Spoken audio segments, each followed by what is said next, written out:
Vicky Marie, good morning, good afternoon, or good evening, wherever you are in this crazy world we're living in. So, I'm going to say my thank yous and everything quite quickly because I've not got that long to do this video. So, I want to get through this interview that we're going to watch. We're going to see this interview that 60 Minutes Australia did with Paul Page, who was a Royal Protection Officer for a while.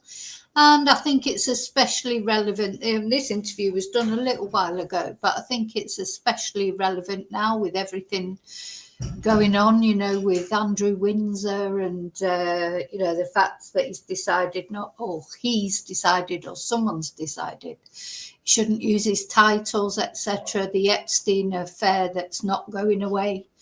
And it's causing rumbles all throughout the royal family, isn't it?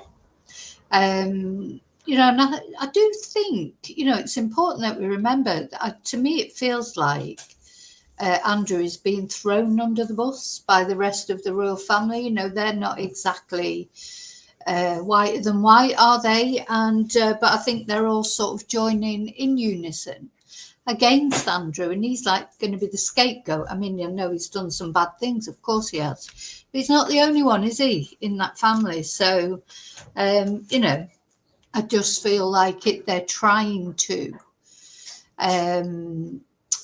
He's taken all the focus of everything. So I've been looking at that, and I'm going to, talk about that in another video. The other thing that I just wanted to say is, poor Virginia Giuffre, her book, of course, landed this week and it's caused a stir, or it's made things even worse. This was the age this girl was when all these things happened. That's what we have to remember. I mean, she was only 41 when she took her own life this year. But when all these alleged things happened, this was her. She was just, 17 years old. So she was just a baby, wasn't she? She was taken advantage of by these people and others, of course. And my other question is, obviously Jeffrey went to jail and now Ghislaine is in prison. But what about all the men? What about Andrew? Why is he not in prison? Or any of the other men that took advantage of the fact that these girls were trafficked to them? But anyway, there you go. But yeah, so her book has come out, hasn't it? Nobody's Girl. But I just want to say, I would encourage you not to buy it. And the only reason is because, of course, Virginia herself is deceased. And I'm not quite sure where the profits from that book are going to. And I have read that they might be going to her ex-husband or her estranged husband, who apparently is a total piece of shit. So he abused her for years. So, until I'm looking into it. So as soon as I find out one way or another, I won't be buying it for that reason. I'd like to buy it. I mean, of course, a lot of excerpts are coming out. And in a way, you don't need to buy the book because you can find out what you can from what people are talking about. But certainly don't really want to give any money to her estranged husband. I mean, maybe to her children, who are adults now, I think. I'm not sure how old her children are. They can't be that old if she was only 41 when she died. They can't be that old, her children. But there's been this big sort of custody battle, and then her ex-husband was accused of domestic violence, but then he accused her of domestic violence, and I think she got arrested. And it's been one of those sort of situations. So I am looking into that, and I will be doing a video on that when I find out more about what's actually the truth is there. Anyway, so I just wanted to say that personally, I won't be buying it until I know where the profits are going to. So it may be that she left some arrangements, but of course she supposedly took her own life. So will she have left any arrangements for where the profit should go? I'm sure she wouldn't have wanted them to go to him. Anyway, so we're going to do this. That's not what we're really talking about in this interview. We're talking about this interview on 60 Minutes Australia, which is a really good program. You know, I find the interviews, Tara Brown, she's a very good interviewer. Anyway, some point she's interviewed Paul Page, who was a Royal Protection Officer. He was in the police, and he then became a Royal Protection Officer, and I think he was 6 years. And we're going to see what he had to say about Prince Andrew. Some of you may know some of the things already. It's very interesting about the teddy bears, about all the women that were visiting, about when Ghislaine Maxwell came, about how offensive Andrew is and what their nickname was for him, which wasn't very flattering, let me tell you. So yeah, it's an interesting interview. And in this video, I'm going to show you the interview. I'm going to react to it. But I am going to be releasing the interview just on its own without any commentary as well, for people who don't like the commentary, they just want to listen. Now, I can't show the interview. We can only listen to it because otherwise there'd be a copyright issue with 60 minutes. So, yeah, that's what we're going to do. We're going to listen to the interview, and I'm going to comment on it, and hopefully you're all going to comment on it as well. So first of all, I just want to say thank you to everyone. Hey, come here. Good girl, good girl. Sorry, I've just got to make sure. My son's just gone out, so I've just got to make sure the dog doesn't try and follow him up. No, no, no, no, no, no. Hey, no, I said.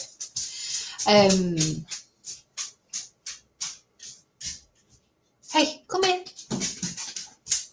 Yeah, she's a naughty girl, you know. She can open the doors and she'd try and go out and follow him. Come here. No, no, no, no, no. So, yeah, thank you to everyone. Thank you for liking. Thank you for subscribing. Special thank you to my members, as always. Thank you to those of you who've PayPal'd me, bought a Ko-fi, sent a super sticker, supported my channel positively in any way. Thank you so much. And hello, lovely lurkers. I hope you enjoy the video. I hope you enjoy, you know, so my lovely lurkers are the people that don't like to comment. You know, that's fair enough. I quite often, I'm a lurker on other channels. Don't always want to comment. So, but thank you for watching. And then thank you to Replay Crew. Don't forget to leave a comment. I mean, of course, you can always leave. You don't have to leave if you don't get a chance to watch a live. You can still leave a comment at the bottom. And I always like to read the comments, see what people think about things.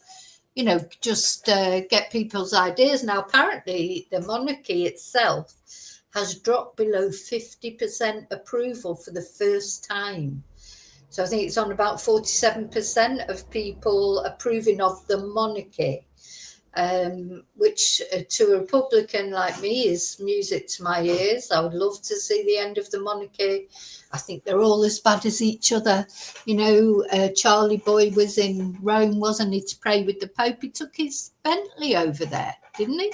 You know, he's the eco-warrior who talks about saving the planet and then flies his... It's like, you know, I mean, I don't know if that's true or not, but if it is true, it's so ridiculous. What, they couldn't find him a car there.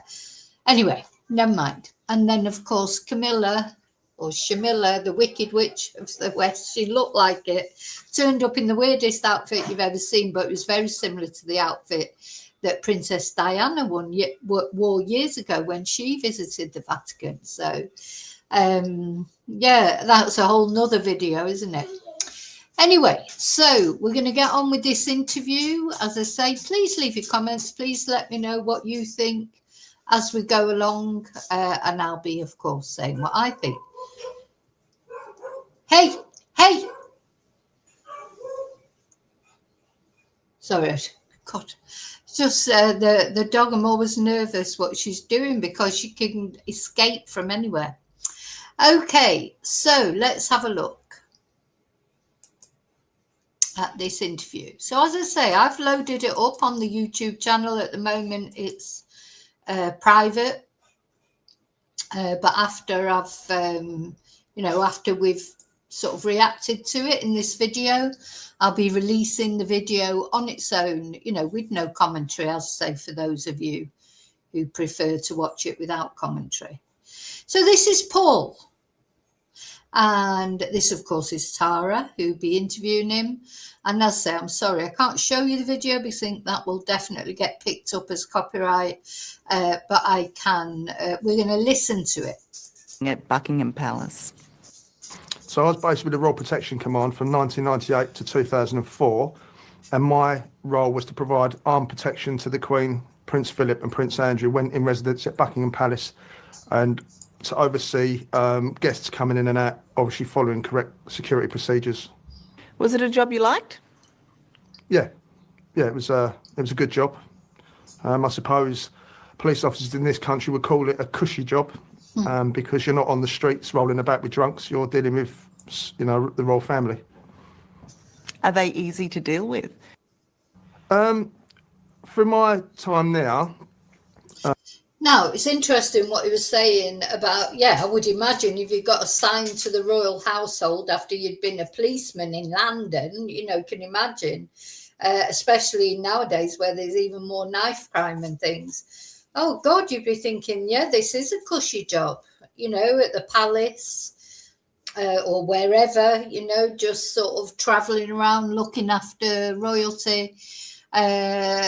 Well, of course, it depends on who you're looking after, doesn't it? Because to all intents and purposes, well, he's going to tell us, Andrew's quite difficult to work with, I can imagine. Julie, I know, Julie's saying she's had a vision of Andrew being evicted with his Teddies following him, because we're going to hear about his Teddies. They'll need a removal van just for the Teddies by the sound of it. But anyway, we'll come to that. Prince Philip could be a bit tetchy sometimes and, throw a few expletives at you. The Queen. Now, why does that not surprise us? Because Prince Philip, he was known as being abrasive, wasn't he? And of course, he was always putting his foot in it, wasn't he, and saying the wrong thing. He's like real product of his time. He wasn't woke in the least, was he? I mean, he had no chance of ever making Prince Philip woke. And he just said what came into his head and didn't really worry about who he was offending, though I don't think he meant to offend anyone. I just think that's, he was an old man, wasn't he? And he was from a different time. And, I'm not saying you should make excuses for people, but sometimes people don't intentionally mean to be insulting. Like so many years ago when I was married to a Chinese man, believe it or not. If you don't know about that, you can get my book Confessions of a Spanish Teacher and hear about my sort of previous life before I came to Spain or became a Spanish teacher or became a YouTuber. I was married briefly to someone from Hong Kong. I remember once when I was at work and I was telling somebody that I was working with that my husband worked in a Chinese restaurant, and he put his fingers to his eyes and he said, "Oh, does he have to do that?" And I said, "Well, no, he doesn't have to do that because he's already like that because he's Chinese." And he just, well, you can imagine. So he was absolutely mortified. And then he said, I don't know why I said that. He said, because my wife, she's black and people are always, saying things about black people and I hate it. And I don't know why I said that. And, I think he just thought he was being funny. Well, that's a very similar thing to what Prince Philip said, wasn't he? Didn't he make some comment about Chinese people, etc.? It's... Sometimes people say things. I do think there's a difference between sort of sinister racism and just stupid comments that people make. But of course, they're still offensive, and people make comments and they don't always mean any harm by them, but still, can come over as offensive. So. Bye, Julie. Yes, the car's fixed. Touch wood. I'm not 100% confident in it at the moment because I'm terrified it's going to just break down again. But yeah, it's fine. So yeah, Prince Philip, I can imagine that he was a very abrasive person, can't you? You can just imagine that he was. It was wonderful, very polite, respectful. Yeah, and interestingly enough, the Queen was wonderful, polite, respectful. And of course she was the Queen. Like, she's the most important person and she's the most respectful person.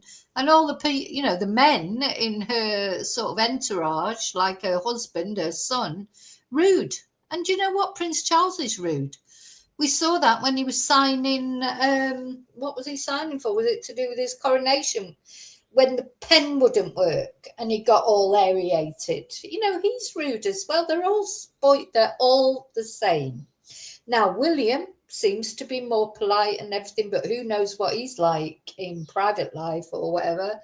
To me, when I look at William now, I just think he looks totally pissed off with the whole thing. I wonder what William's going to do in the end, but he's either going to go in and completely change the royal family and just, shake it up, or he's just going to say, oh, sod this, I don't want to be king. He just does look totally fed up. From my time now, Prince Philip could be a bit tetchy sometimes and, throw a few expletives at you. The Queen was wonderful, very polite, respectful. Unfortunately, Prince Andrew was totally different. He could fly off the handle at the smallest thing. He would be abusive. He would shout, he would swear. So we had a particular issue with Prince Andrew. And what would he be flying? But I think Prince Charles is exactly the same.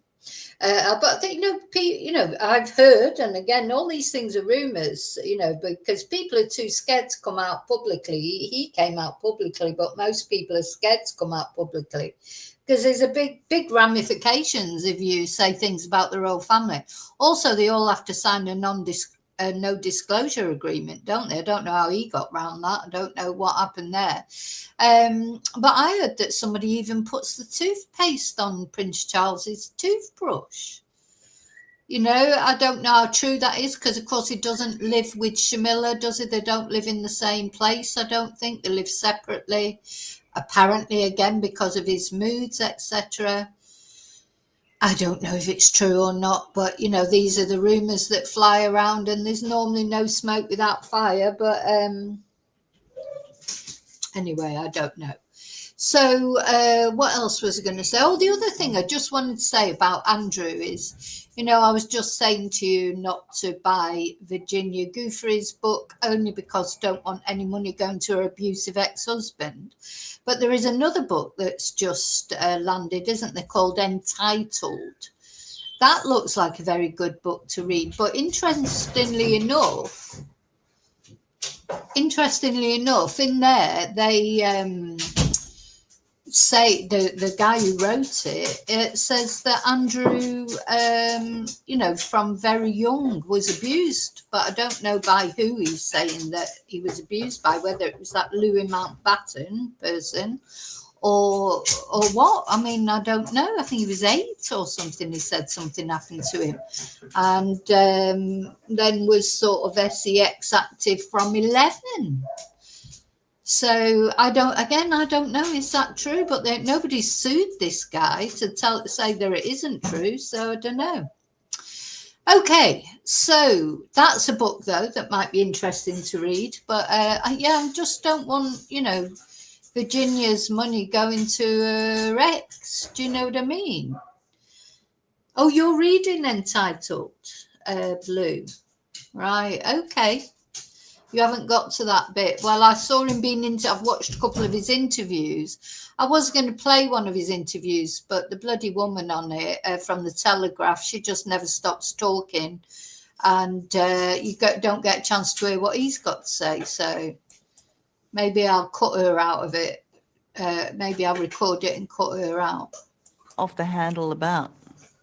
For example, if the officer's on the gate, because sometimes they're dealing with things, they're dealing with guests, and he suddenly turns up. Usually we get a notice from his protection officer in the car who's with him that they're coming in. Sometimes it'd be a case of we haven't got the gates open quick enough. So if he has to slow down for a small minute, he would shout out the window, you effing buffoons, and stuff like that. So there was no leeway. If it wasn't done right for him, then he would fly off the handle. Yeah. And what was your response to that? we made numerous complaints regarding his attitude, because we're there to protect him, and the staff are there to look after him. The maids and the servants are there to look after him, and there's no reason whatsoever why a person with a royal title should be verbally abusive to his staff. But unfortunately, not many people understand the hierarchy within the palace. It's an archaic system. So it's a very, very old system. It's not like if you worked in an office and you swore at someone, it'd be dealt with. In the palace, it's totally different. People are too frightened to take the complaints higher up the chain. Bearing in mind, Prince Andrew was the Queen's favourite. Yeah, you can't imagine that. Where would you go? Would you complain about Prince Andrew? It's hard enough to complain in the workplace, isn't it, about your boss? But to complain about Prince Andrew to the Queen, and it's her favourite son. I mean, you just wouldn't be able to, would you? You'd be terrified. You wouldn't want to lose your job either. You know, you'd be worried they're going to bloody bump you off as well, because they bump people off if they're not happy with them, don't they? No one would dare, make an issue with regards to his attitude. Is he an intimidating figure in his own right? I'd say so, yeah. I mean, I can give you numerous incidents of us doing our job and basically being lambasted for following procedure. In so much so that we used to break the rules for him in order to have an easy life, if you want to call it that. Like what sort of rules were you breaking? So, for example, he used to have a lot of young ladies come to the palace during up to about 5 o'clock is sort of office working hours. So what would happen is at the front of the palace there's a security post called the North Centre Gate, and that's where all the appointments for the day are held. So there's another security post within the palace. All members of the royal family, their personal household, would send down the appointments for each royal. They would be then transferred to us, so we would know who's coming in at what time to see who. So the procedure would be they would present themselves to us at the North Centre Gate. We would check their ID, ring up to check the book to make sure their name's in the book, and then send them up to the next security post where they would be met by the member of the household for that particular royal. Now, Prince Andrew followed that procedure to a degree, but then after 5 o'clock, when the working palace closed down, his private guests would turn up. We were not privy to the names of the women turning up.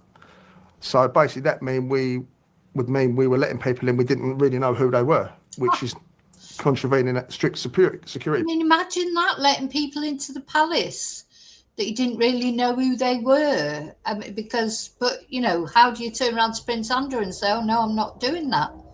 Very difficult, isn't it? But what a security risk.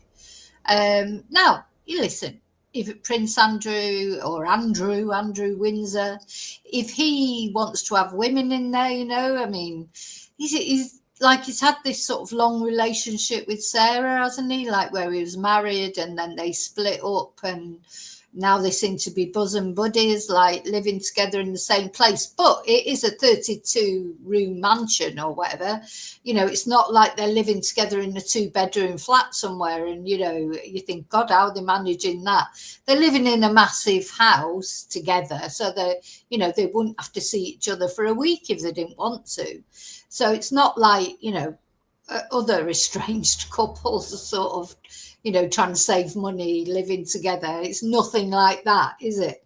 But really, apart from Menku Stark, years and years ago, you don't really hear Prince Andrew. I'm going to stop calling him Prince. You don't hear Andrew's name linked, do you, to relationships, apart from with Sarah Ferguson. So, I mean, he's entitled, when he's single, he's entitled to have young women over. This guy is at pains, you'll see, to say that all the women he ever saw were all over 20. They weren't 17 like Virginia. So he's entitled to have women, isn't he? You know what I mean? There's nothing wrong with that. I think the only thing he's picking up on is that Andrew, he would bend the rules. And really, that puts the whole royal family in jeopardy, doesn't it? Who's living there? Protocol. We should know who is coming into the palace and have some kind of record. And on one particular occasion, the procedure was, we got used to it. So a lady would turn up, she would say, I'm here to see Prince Andrew. We would call his valet, or his footman, they would usually come down and meet the anonymous female and take them into the palace. Sometimes we would let them walk across the forecourt into the middle of the palace where the Duke's private door is, and they would make their own way to his apartments. On one occasion, a female attended North Centre Gate and said she was here to see Prince Andrew. He'd just come in half an hour before, so we knew he was in residence, but we couldn't get hold of his valet or his footman, so we had no confirmation, because we do get people turn up at the palace saying, I've got an appointment for the Queen. They haven't. They're just sort of mentally challenged. So there's that issue we have as well. People. Yeah. Now, of course, that will be an issue, won't it? You know, where it's like what people can be like. Turn up and say, oh, yeah, I've got an appointment with the Queen. He says, oh, they did it. You know, they don't always. They're mentally challenged. And you will get that. Of course you will. That's the whole point of having security. Because, you know, anyone could turn up and say, oh, I've got an appointment with the Queen, couldn't they? You've got proof. You've got to confirm it, for God's sake. That's what you're there for. Can turn up and say they're here for an appointment, but they haven't got one. So we politely apologised to the female and said, look, we can't let you in at the moment. We need to get confirmation. So she said, oh, I'll ring him on my mobile. So she rang Prince Andrew on her mobile, and he must have been looking out the window because there was three of us standing there. One of my colleagues was quite a large officer, and he's the one who took the phone off the lady. And we could hear Prince Andrew. I mean, I don't know if you want me to use the expletives, but basically he said, listen to me, you fat lardy ass cunt. Let my guest in, I'm going to come down there. We all heard it. Oh my God. Oh my God. So I should have prepared you actually. There's a few bits of bad language in this video, mainly again about Andrew and what his nickname was. But what about that? You lardy ass cunt. Oh my God. You can't really imagine Andrew saying that. But there you go, he did. Well, according to Paul, he did. Male guest went bright red. So obviously we apologised to her, she apologised to us, and we just let her in. And that was one example of when we are trying to do our job. We're trying to be, safeguard members of the royal family, and Prince Andrew didn't understand that. As far as he was concerned, we've caused him a problem. And yeah, it's just constant with stuff like that with him. When you say young ladies, what ages are you talking about? Yeah, I mean, I've been asked this many times. I would not put any of them young ladies under the age of 20. They would be 20s upwards. I've always said that. There was a constant flow of females visiting Prince Andrew late in the evening, whom we were not privy to their names. So what, amongst the protection officers, what was the banter about Prince Andrew and his entourage of women, the number that were coming in? We obviously thought it was a bit of a boy, and the joke was he should have a revolving door in his bedroom. It was that sort of attitude. I mean, he would get his protection officers to drive some of these females home. And to be quite honest with you, last time I looked, Royal Protection Command isn't the taxi service. So he. Now, I've got an anecdotal story for you now, which I probably have told before on my channel, but is 100% true. A student I had years ago, he was a chauffeur. He wasn't a chauffeur for the royal family, but he had a friend who was a chauffeur for the royal family. And the night before Charlie Boy married poor Diana, the chauffeur had to take Charlie to Nicholas Soames's flat. Nicholas Soames is the grandson of Winston Churchill and one of Prince Charles's best friends. And this chauffeur was tasked with either, I can't remember if it was taking Prince Charles to the flat or Camilla to the flat. It was one of them. And the night before Prince Charles got married, he spent it in Nicholas Soames's flat in London with Shamilla. That is the sort of man Charles is. Now, I was told there's no reason for this man to tell me this. This is a student that I had years ago telling me about a friend of his who was a royal chauffeur and had to either pick Shamilla up and take her to the flat or pick Charles up and take her to the flat. It's one way or another. And So that's where Charles spent the night before he married that poor woman, Diana. So, you know, the thing is, these people that work for the royal family, they have got a lot of secrets. You know, it won't only be Andrew. You know, this is what I'm saying. It's not only Andrew. I think the whole royal family are ganging up on Andrew at the moment because he's the easy target. He's making people look too closely and they don't like it. So they're all ganging up on Andrew just in case anybody starts looking at them. You know, and Charles is a prime contender. He's not a nice person at all, and neither is Shamila. Misused police resources for his own ends, but obviously protection officers aren't going to say no. They're going to do what they're told, because you're now in an environment.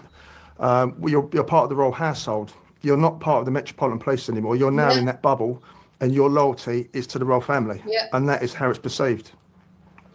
Did Prince Andrew have a nickname at that time? Well, his official code. So if he was to come into the palace, he would. Sorry, I just need to warn you. There's some bad language coming up here. His call sign was Purple 41, but he did have a nickname. But it's a bit rude for me to tell you. Well, I'll tell you, but you're not going to be able to air it. It was just called. Do you want me to tell you? Yeah. It was called the cunt. Plain and simple, because. just that's it, you know, the CUNT. I'm gonna have to bleep that out, I think, but you know, fancy that being your nickname by people, you know. Anyway, there you go. Make of it what you will. Is he telling the truth? I personally think he is telling the truth. Unfortunately, he upset everyone he come across. He was the most unpopular member of the royal family while I was there, and he was just rude, arrogant.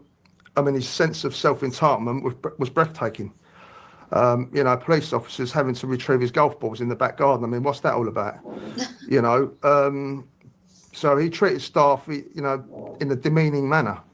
I mean, the teddy bear story, I went public with that not to embarrass him or for a joke or for salacious gossip. That was a clear example of bullying and coercive behaviour by someone who's a senior member of the royal household. I mean, no one should have to put teddy bears back on a bed using a laminated card for instructions. So we're coming up to the teddy bears now. Why has he got all those teddy bears? Now, as I was sort of leading up to before, hi Angel, hi. I do think he's a bit of a sort of sad figure, isn't he? You know, like it's like he's never grown up.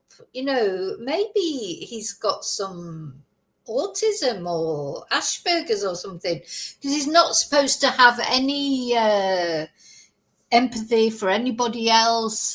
He's so sort of in his own little world. And the Queen, what did she call him? Baby Grumpling, apparently, Baby Grumpling, because he was a handful when he was young. Maybe he's got ADHD. Maybe he's got some sort of condition that would be diagnosed these days. But probably the condition that he's got is entitleditis, isn't it? It's like, you know, just spoileditis rather than any proper condition. He really doesn't seem to see it. I mean, I think you saw that with that interview with Emily Maitlis. He really doesn't get it. I don't think he's deliberately being obtuse. I think he just doesn't understand why people won't just believe everything he says like his mummy did. You know, he just doesn't get it, does he? He thinks, you know, you know who I am. Like, how can you not believe me? He's oblivious to reality, and he apparently doesn't take any notice of his advisors. You know, they advise him to do things or not to do things, and he takes no notice and just does what the bloody hell he wants, and then he gets into all this trouble. And if they get it wrong, they're going to get shouted and screamed at. I mean, that's just odd behaviour in anyone's eyes. Tell me about the teddy bears, the number and where they were.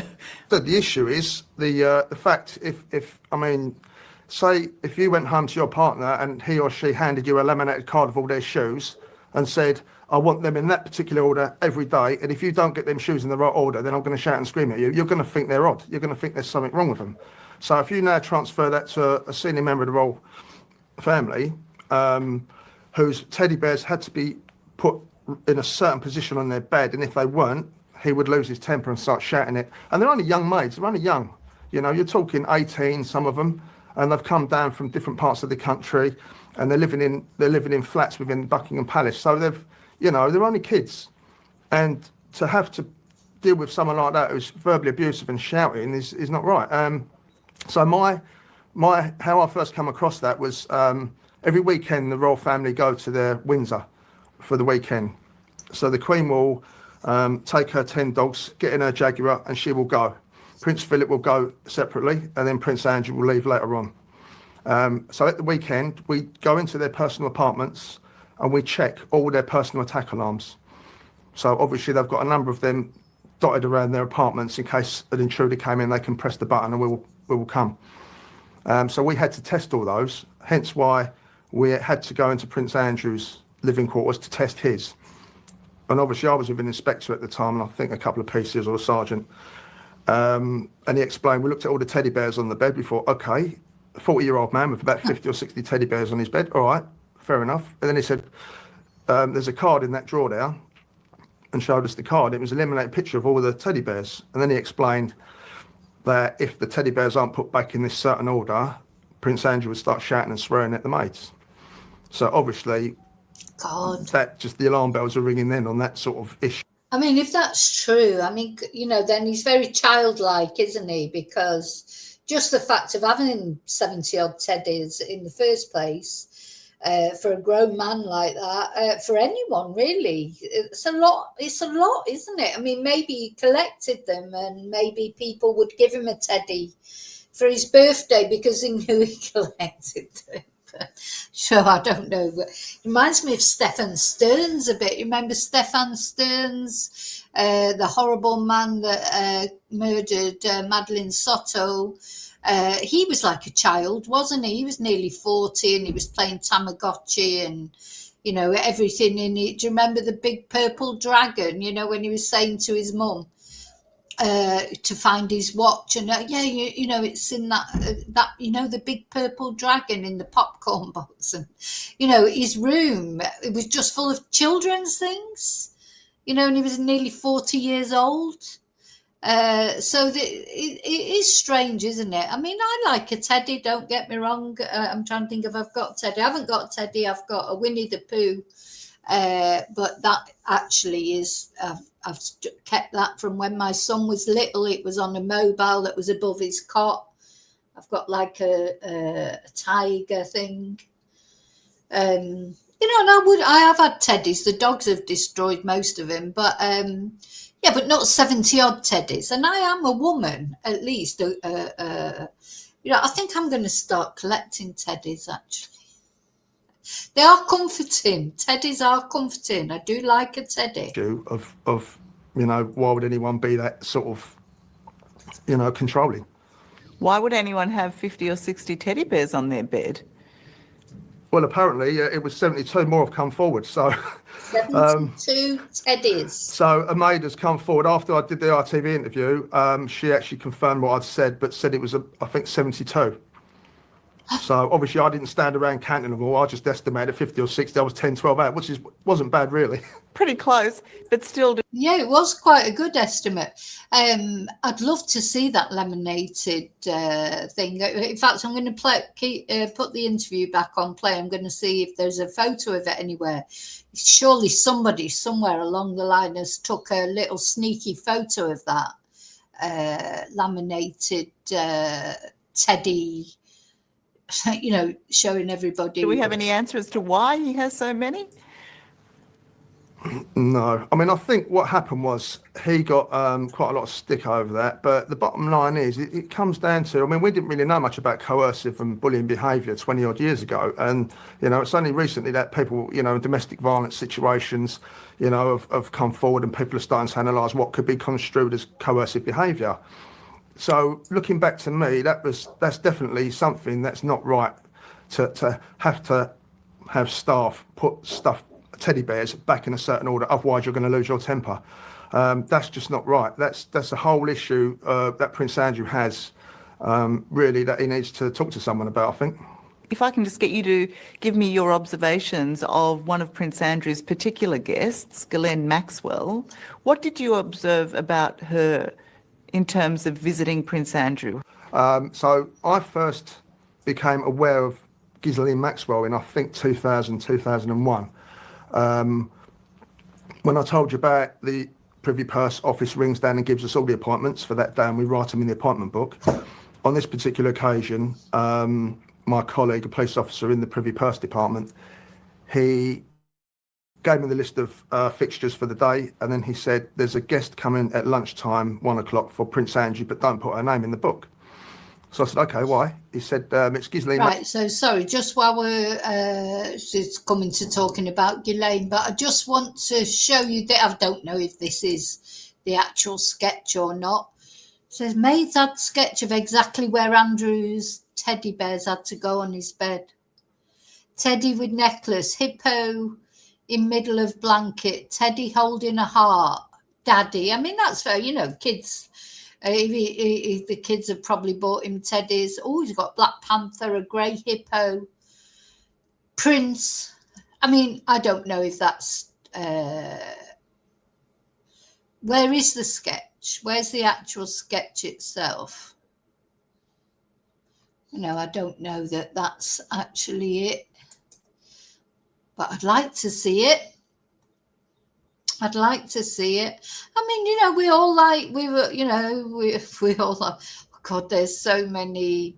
When I Googled Prince Andrew teddy bear, oh my God, you can imagine there's a million things came up. A million. So, it's obviously caused a stir over the years, hasn't it? Let's go back to the... Let's go back to the interview. Oh dear. I mean, you wouldn't really like, you're trying to think about my bedroom. What if I've got things that organise in a weird way? I don't know. Maxwell. So I said, fair enough. I didn't really pay much attention to it then. I said, fine, if that's how it is, that's how it is. So I went out, told my colleague, and then we sort of discussed between each other. That's not really a good look, having Robert Maxwell's daughter visiting Buckingham Palace when the Queen's in, for certain reasons. So anyway, about 1 o'clock, she turned up in a chauffeur-driven Range Rover. She just glanced at us. The chauffeur spoke, said it was Ghislaine Maxwell, and we just showed her straight into the quadrangle where the Duke's private entrance is. Sometime later, we were relieved from post, and we made our way through the palace gardens. And just as we got to the Queen's private apartments, which overlooked the grass, we saw a picnic being laid out by the footmen and the maids. Quite a big picnic. So we went on our way, went to the police lodge, had our break. As we came back, we noticed it was Prince Andrew and Ghislaine Maxwell sitting having a picnic. And again, we said, I wonder if the Queen knows who's sitting on her lawn, having a picnic with her son. So we thought it was a bit, if the press got hold of it, it might be an issue. But so that was my first. Yeah, because don't forget that time there's all this big scandal about Ghislaine's dad, Robert Maxwell, and he'd been found dead off his boat, hadn't he? And, it was very mysterious, and then all that money had disappeared from the pensioners. So, yeah, but there's photos out there. In fact, I've got a photo that I downloaded of Ghislaine and Geoffrey sitting on the throne. So Andrew let them go all around that place, all around the palaces and everything. He had no respect, and he didn't show any respect to his own mother. When I first noticed her, after that, she became a fairly regular visitor. Personally, I'd say within over the 2 years, I'd seen her come in about a dozen times, and she was just waved through. There was no stopping, asking for an appointment. She would just go straight through, which obviously is not procedure. Procedure is you'll stop, we'll check if there's an appointment, and then if there is, you'll be allowed in. So to myself and my other colleagues, we got the impression that they were in some form of intimate relationship. Did she ever stay the night? That I can't say. I can't say. Obviously, sometimes I would have. So you got the impression that they were in some sort of intimate relationship. So, but what I do like about this guy that makes me think that he's probably is telling the truth is if he doesn't know the answer, he doesn't make it up. Like she said, did she ever stay the night? And he say he doesn't know. You know, he could easily say, "Oh yeah, I'm sure she did." You know, if he wanted to be especially salacious. So I do think he's telling the truth because when he doesn't know something, he just talks about what he's seen. Gone off duty at 10 o'clock or 6 o'clock or 2 o'clock in the afternoon. So I can't say if she ever stayed the night. What do you think the issue is that Prince Andrew and Ghislaine Maxwell having a relationship? Well, I mean, if you look back now, I mean, if you look at half a dozen of his close friends are now convicted sex offenders, including Ghislaine Maxwell. The lifestyle that he led back then, he has questions to answer now, unfortunately, whichever way you look at it. I mean, if one person had found out that one of their friends was a sex offender, you'd think, that's out of the blue. But to have 5, 6, that's, to me, that's uncomfortable reading. And I think what Prince Andrew he's trying to do now is... Well, that's it. And it's not only Prince Andrew. They're all of them involved with, Jimmy Savile, Rolf Harris painting his portrait of the Queen. What is it? One is an accident, 2 is a coincidence, and 3 is a pattern. How many PDFs? Why do they know so many of them? Distance himself from Ghislaine Maxwell. And I think it's completely delusional because there's pictures of him and her in parties, and she stayed in Balmoral. And I know for a fact of my colleagues, one of my colleagues saw her come in and out 4 times in one day. So at the very least, they had a close working relationship, a close friendship. For Prince Andrew to say, I hardly knew her is he's delusional. What is your response to claims by Prince Andrew that he did not know his friends were sex offenders? Well, I mean, he spent a lot of time with these people, and I'm not judging Prince Andrew because he's got to answer for his own actions. But I've only ever commented on what I saw and what I perceived, and so I'm looking at a man. And he's just a man at the end of the day. Take away the royal title, because a lot of people are under the perception that because you've got a royal title, you're not capable of wrongdoing. And there's a lot of people out there that think that, and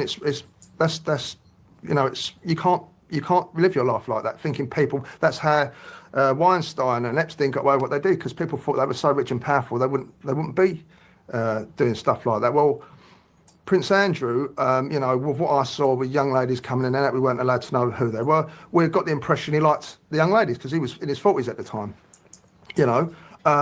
So he obviously had a thing for young women. He liked partying. I mean, there's plenty of pictures on the internet, unfortunately, with him sweating profusely as well. Yeah. And so he's now in a position where they are close friends. They were close friends. He can't distance himself from the fact because the pictures on the internet. There's statements, there's witnesses, and I think he's pulling at straws. What his personal habits are in the bedroom, I have no idea. But all I can say is by the balance of probabilities, the amount of friends, his close friends around him, are all convicted sex offenders. He has questions to answer. Did you or your colleagues ever observe Jeffrey Epstein going into the palace? I personally didn't, and to be fair, I wouldn't have recognised him. I wouldn't have recognised him back then. It was only because of who Ghislaine Maxwell was at the time that I made a note and remembered her. So it's possible that Epstein could have visited the palace, but I certainly didn't see him when I was there. Did any of your colleagues travel with Prince Andrew to New York when he visited Jeffrey Epstein? Not the colleagues I worked with, but his protection officers would have gone with him.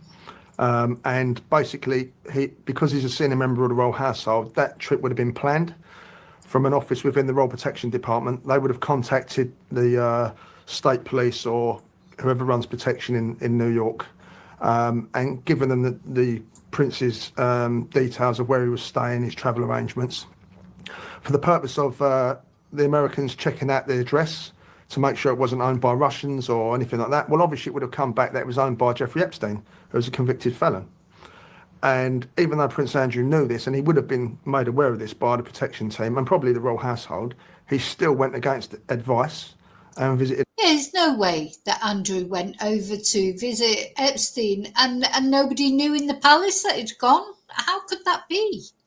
You know, how did he get there? You know, what about his security, about his personal sort of... People knew, of course they knew. And now, you know, they're all liars. They're all liars.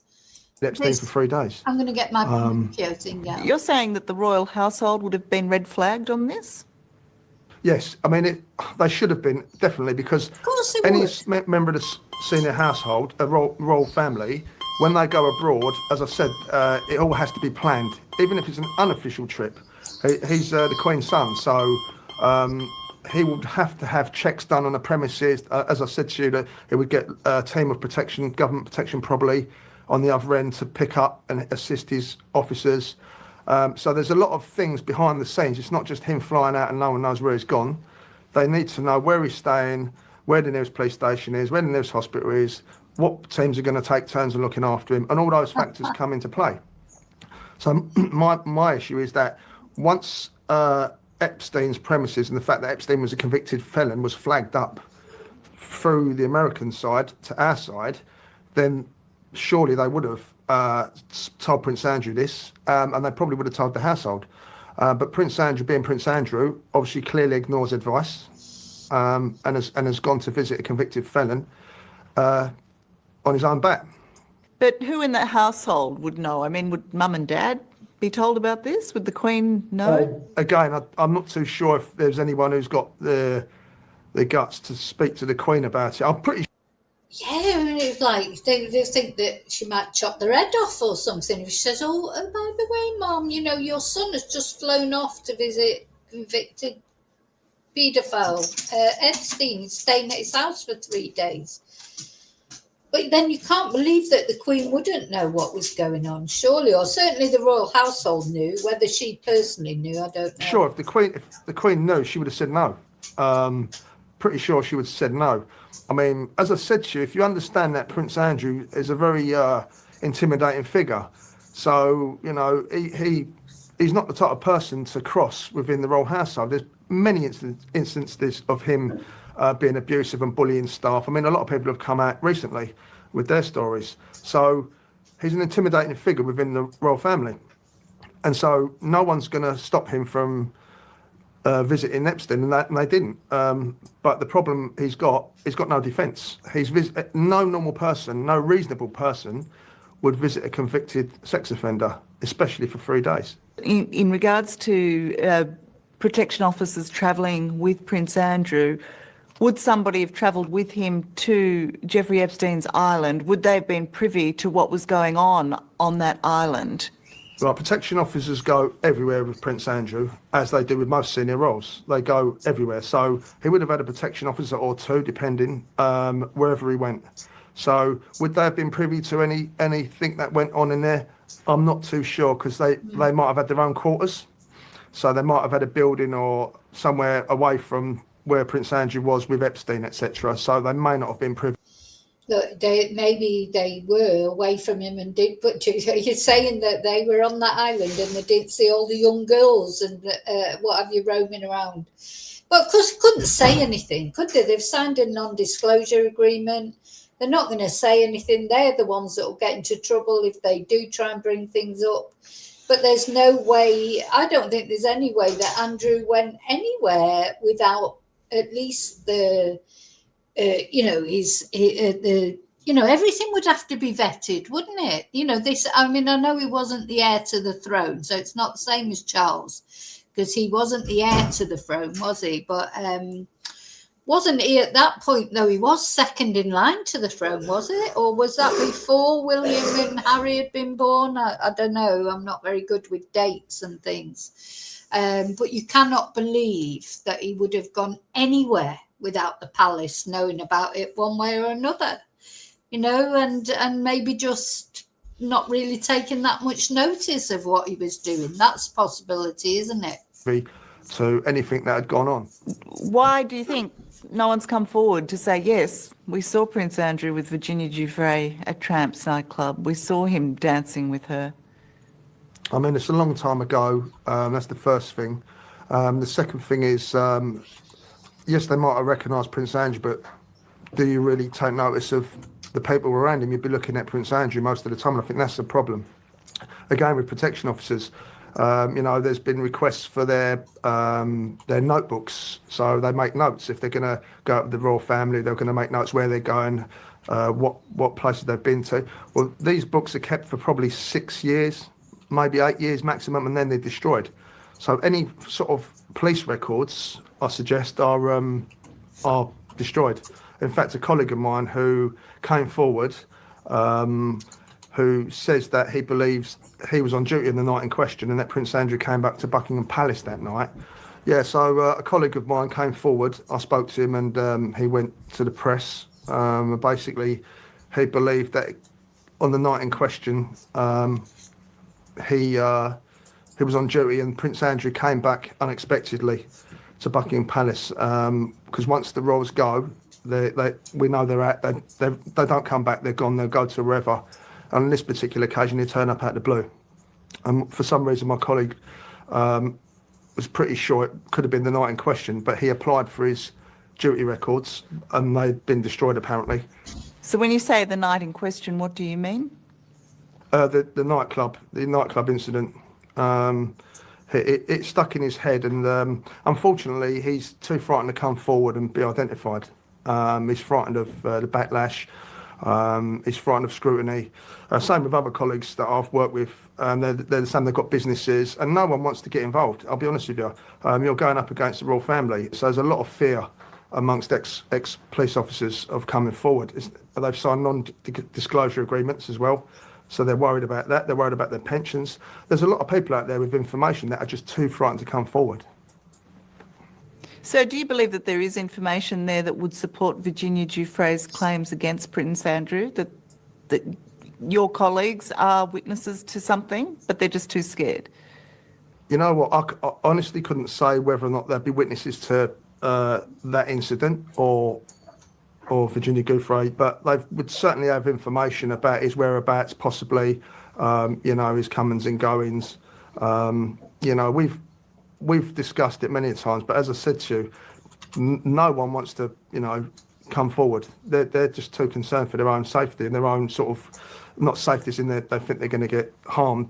Very quickly, what is your response to Prince Andrew's claim that at the time he was with Virginia Giuffre, that he was unable to sweat? Yeah, I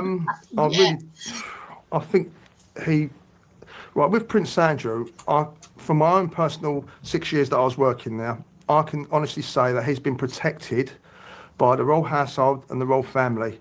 And when I say protected, I mean he's never had to answer for anything. He's never been told he's done anything wrong. He's never been held to account on anything. And unfortunately, he did the interview with Emily Maitlis on BBC, and it sort of showed the general public that Prince Andrew's not very bright. No. And his problem is he's saying he doesn't sweat when there's photographic evidence out there that shows him sweating profusely. Did he That forget argument about in front of a civil court is going to go down like a lead balloon. He's not thinking through his. He hasn't got a defence. Let's be honest. He has not got a defence. Have you ever observed him sweat? Yeah, there was one incident. I recalled it because, and I said this again 14 years ago. I was on duty in the back garden, and he came out with his PPO, his protection officer, with his golf bag, dropped a dozen golf balls on the floor right next to my post. I was about 10 feet away from him, and started whacking the golf balls towards the lake. There's a big lake at the back of Buckingham Palace. So the protection officer went up about, 20, 30 yards, waited for him to run out of balls, and then started throwing the balls back to him. And I remember that because I just thought, I've seen it all now. And then a footman came out with a towel and a drink, and Andrew wiped his brow. Why would you remember that moment of sweat? Because because he had a police officer picking up golf balls, and so I had to stand out of my post and watch this because I'm not allowed to. If a member of the royal family is in the garden, you have to stand to attention. And obviously, I was observing, and I just couldn't believe that a police officer was acting as a ball boy. So obviously, that stuck in my mind. It was a hot day. It was a hot summer's day. I was sweating. And he was whacking golf balls. And if you're wiping your brow, what are you wiping off your face? As far as I'm concerned, he was sweating. And that's what I saw. Prince Andrew denies any involvement with Virginia Giuffre, and he claims that on the night she says that she was made to have sex with him, that he was at Pizza Express at Woking. Do you have an opinion on that claim by him? Well, I think if a member of the royal family went to a Pizza Express restaurant, there'd be a lot of people who would remember that. Yeah, I definitely agree with him there. I mean, if he went to Pizza Express, you imagine if you worked in Pizza Express or anywhere, and that Prince Andrew walked in, you would notice and you would never forget. Never. Especially the staff. And I don't think any of the staff members have actually came forward and remembered Prince Andrew at any stage visiting Pizza Express. So you've got an issue with credibility on the fact that there's not one witness that have come forward to confirm this. So at the moment, again, it's his word. And that's all he's got. He's not brought any witnesses forward that were there. Again, with regards to protection officers, there would have been a protection officer with him, as was in Tramps, if he's gone there. So if it's a private function, not necessarily would they have had to go and do an advanced party and check it. They would have just gone with him, escorted him there, if he actually went inside. But there are no witnesses to confirm that. So that is just what he is saying. Do you believe him? I always keep an open mind. I think it's the right thing to do. Keep an open mind and let the facts speak for themselves. Personally,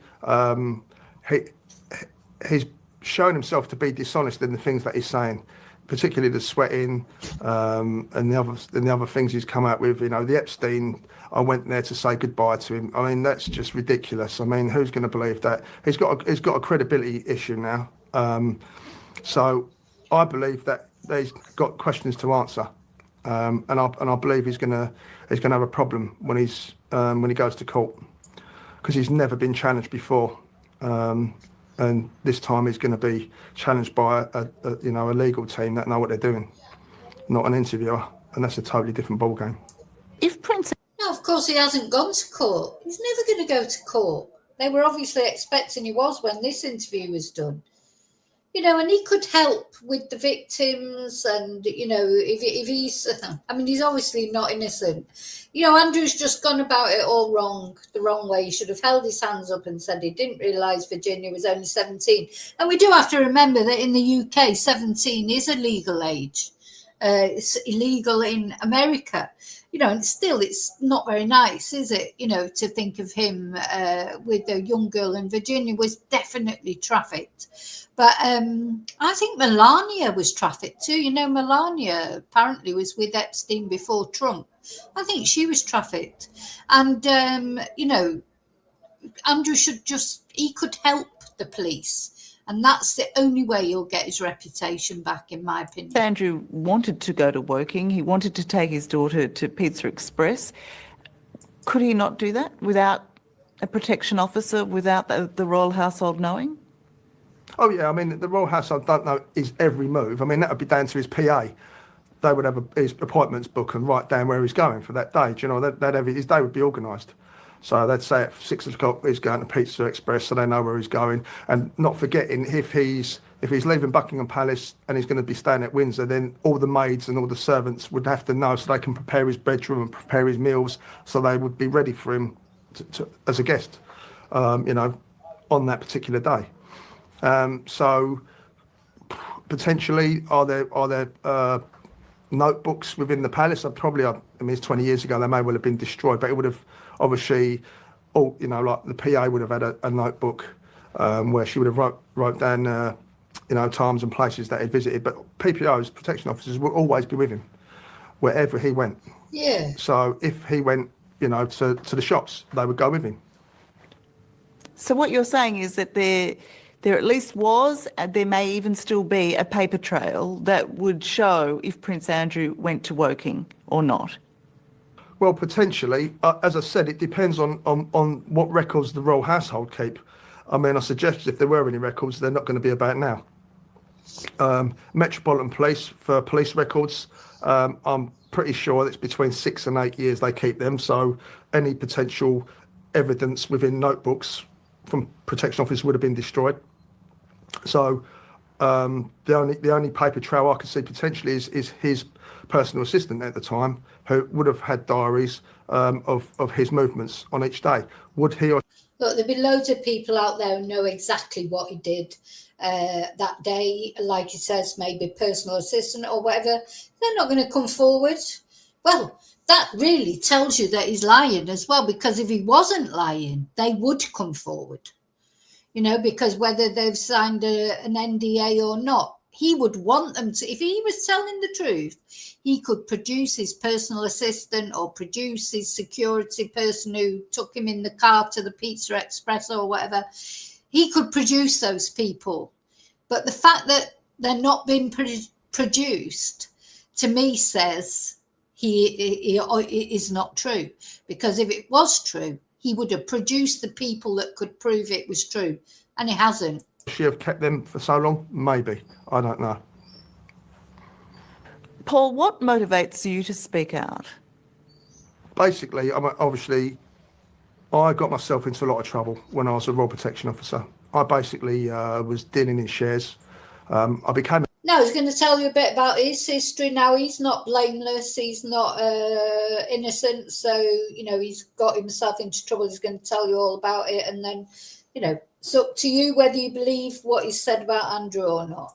A millionaire while I was a Royal Protection Officer in my own right before I got in trouble. And I basically started investing police officers' money as well. And it came to a point where I was just hemorrhaging money. It started off well. We were making money. And I was dealing with millions of pounds, and the stress got to me, and I started losing money. And I just didn't have the guts to admit it to myself or my colleagues that it had gone wrong. So I turned to fraud to try and keep the boat afloat. And all that succeeded in doing was ruining more people. I went to court. I was held to account for my actions, and I spent 6 years in prison. And whilst I was in prison, I learnt a very sort of... Thing is, he paid his debt to society. You know, Andrew's never going to go to prison, is he? The royal family never go to prison, do they? They can do whatever. They're not going to go to prison. There's never any consequences for anything that they do. Nothing. Valuable lesson, and that was always be honest to yourself and others, and then you can't go wrong. And the only reason that I'm speaking out now is because I'm standing by what I said back in my court trial. I have not gone out to the press in any way, shape or form to put myself out there. A few years ago, what I said back in 2009 wasn't really relevant to today's situation with Prince Andrew. Over the years, what I said... So 2009, when you originally said stuff about Andrew. So, you know, a long time ago, 16 years ago, but it's all become more relevant now, hasn't it? Has now become relevant. And so the press started using bits and pieces from what I'd said. So I thought, at the end of the day, it's what I said. I've got to stand by what I said, because it's 100% true. I've been corroborated. A lot of the stuff I've said has been corroborated by independent witnesses anyway. So I'm on no revenge mission. I just feel that Prince Andrew has got a case to answer on all levels, including bullying. And I suffered at the hands of Prince Andrew. Young girls suffered at the hands of Prince Andrew, his maids, other police officers and members of staff. But none of this has ever been looked into because people were too frightened. And also it's important for the public around the world to understand, just because you've got a title, and as I said previously, it does not mean that you are a good person. Yeah. So the real Prince Andrew, his personality needs to be put out there, and people can make their own decisions about what kind of person he is, listening to the evidence that comes forward from other people. So you're sure that his mistreatment of you, as you describe it, isn't what's motivating you today, that this isn't about revenge? You're not trying to kick him while he's down? No, I mean, it never has been. I mean, as I said to you, no one's ever come forward to challenge my story. And all I've done is come forward and backed up what people have asked me. I just think that it's important that people understand who Prince Andrew is. He's a very unpleasant person. Does it sound like Not the revenge? only Well, I'll tell one. you what. Read some of the statements that have come forward from other people about how he's mistreated staff. They can take the reins if they want. I've said my piece, and luckily, I put myself on offer. I knew I was going to come in for flack when I did ITV because of my past, but luckily, other people have come forward. It's encouraged other people to come forward, and that's all I can hope for. So if they want to tell their story, I'm quite happy to sit back and let them carry on. Where do you think Prince Andrew got his nickname Randy Andy from? Well, I mean, Obvious, I let enough really. people, ladies through the palace. So yeah, I mean that's one of his nicer nicknames. But yeah, I mean he had that nickname because he was always with women. If you go on the internet, there's women hanging all over him in certain nightclubs, and some of them not quite what you'd expect a senior member of the royal family to pictures to be taken. So yeah, I mean he had a healthy interest in young women. I saw that, my colleagues saw that, and we experienced it because we were the ones that let him in. So yeah, that's standard. I don't think people are annoyed with Prince Andrew or Andrew Windsor because of him having an interest in women. I mean, that's a natural thing for a man. But obviously, it's the way he's tried to throw Virginia under the bus. At the end of the day, Virginia is telling the truth. It's the lies, I think, that make it worse for him. At issue is whether he had an unhealthy interest in young women, and to that point, do you believe Virginia Giuffre? Right. Well, I don't want to get involved in between who's right and who's wrong. I'm not here to say I believe Virginia or I believe Prince Andrew. I'm basically saying, look, this is what I know, and you're asking me if I believe, that something went on. I can't be honest with you. I can't say that I do. I think that's for a court to decide, because we can all have our own opinions, but I don't think it's healthy. The man's going to trial. And I know things have come out and I've said things, but at the end of the day, he's got questions to answer. Though. But what I will say is that one thing that did make me uncomfortable, slightly uncomfortable when I was working there was another story I told when we were on duty and it was late, and we got a call saying there's a taxi coming in and 2 young women for Prince Andrew, same procedure, let them straight in. So I said, okay, no problem. So they turned up, and they were dressed in they were scantily clad dresses, very short, very low cut tops, heavy makeup, in their 20s, drinking from cans of Coke, laughing and giggling. They may have had a drink. So we just let them in. My colleague said, sort of looked and said, I'm not sure that's the right attire for young ladies coming in to visit a senior member of the royal family, because they were not dressed in, like other women would be dressed in certain way, suits or whatever. These 2 ladies were, dressed very, scantily. So he commented on the radio to the other officers. So by that time, everyone wanted to see who these people were. So when they came out from his apartment after about an hour, the officers went down to the side gate where they were exiting to view these 2 individuals. Unfortunately, we didn't realise Prince Andrew was with them, which is it's quite rare for him to escort 2 ladies down, because he usually sends the footman down. So he came out, we hid, and he actually walked them out onto Buckingham Gate, which is the main road outside Buckingham Palace, and stood there with them for 5-10 minutes and hailed a taxi for them with no protection. I've never ever seen him do that, and we wondered as to why he'd gone to that much trouble. So that was a strange. Do you imagine Prince Andrew or any of the royal family out on the street calling an Uber or something like, and the Uber driver turns up like, oh yeah, can you take that? Oh, just crackers, isn't it? The rest of the story goes, some of my colleagues said they were high class, call girls. I don't believe that, but that was what the story was, and he made it worse by standing with them and putting them in the taxi, unprotected. Never seen a member of the royal family do that before in my life.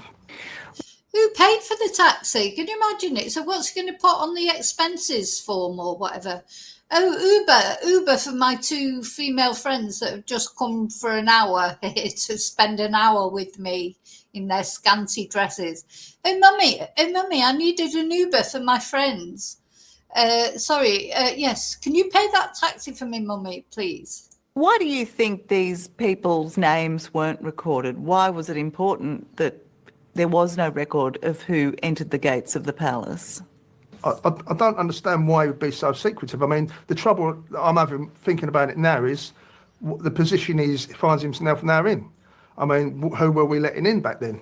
We don't know. God knows. Why did he feel the need for us to breach security protocol by keeping secret people's names? I don't know. But it just doesn't ring true. I mean, no other member of the royal family breached security protocol. It was only Prince Andrew. Only Prince Andrew. I think that's very relevant. I mean, when he worked there. So in the 6 years he worked there, it was only ever Prince Andrew who broke the protocol. So, yeah, I still got visions of Andrew in the street calling an Uber and then trying to get the money off his mum to pay for it. Anyway, so the way he now. conducted himself obviously stuck out of my mind. And I think his actions back then are quite relevant to what he's facing now. He led quite a hedonistic lifestyle. And unfortunately, it's come full circle. Now he's got questions to answer that he doesn't want to answer. So, do you welcome the fact that he is being forced to answer them? Yeah, he should be held to account for as I said before, a number of issues. I mean, if he's got himself in a position like he has now, facing a serious lawsuit, then he's only got himself to blame. So this must have been before he paid the £12 million that he borrowed off his mum that she found down the sofa to pay off a woman that he's never met. £12 million. Oh, yeah. Oh, mummy. Yeah, you just can imagine it. I need £12 million. What for? To pay off this woman. What woman? Well, I've never met her. I don't know anything about her. Well, why do you need to pay her off? Oh, well, just, only £12 million. It's just not worth the effort of going to court. Just give me the £12 million and it'll all go away. It'll all go away, mummy. And mummy goes, okay, I think I've just got that down the back of the sofa or in my spare handbag in the corgi's room. It's just the most ridiculous thing. £12 million to pay a girl that you've never met, who's saying you've done something that you've never done, £12 million. A bargain. Okay, I've got to go now. That's the end of that anyway, and I have to go. I hope you all have a great weekend. If I don't see you before the end of I'm sure I will. But anyway, so take care. Andy's been has been very silly because I think he could have dealt with this a different way. I think whoever's been advising him has not advised him very well, or maybe they have tried to and he's just took no notice. Could have dealt with it completely differently. And, like that guy, Paul, he's a bad person in some ways, what he did. But he served his prison sentence. He's paid his debt to society. Andrew's not going to pay his debt to society is probably going to be banished to some palace in Abu Dhabi or somewhere. You know what I mean? He's not going to go to prison, is he? He's not going to really suffer. So he has suffered because he's such an insufferable sort of prig that it'd be a nightmare for him to give up all his royal duties and what have you, because he likes that sense of self-importance to give him. So, yeah, he'll suffer in that way, but he won't suffer properly. And do you know what? He's got nobody to blame but himself and the lies that he's told. Anyway, I'll see you really soon in the next video. Thank you so much for watching. And do you know what? I'm going to light a candle here, or I'm going to put a candle up for Virginia. Because you know what? Virginia is such a victim here, and she was called the liar. She's not the liar. He's the liar. May your God go with you. Bye.